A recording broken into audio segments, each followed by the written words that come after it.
Hiç o'ylab ko'rganmisiz, biz ishlatadigan bir dona oddiy batareyka inson salomatligi va atrof muhitga qanchalik zarar yetkazadi?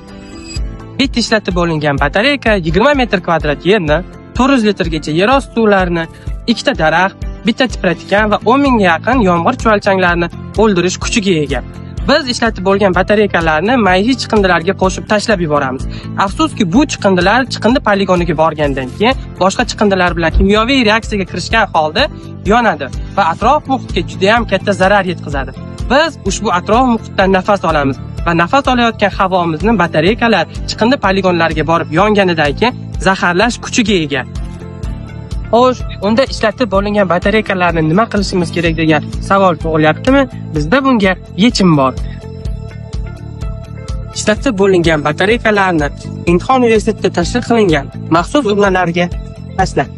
Biz ishlatib bo'lingan batareykalarni to'plagan holda ularni qayta ishlash uchun uzatamiz.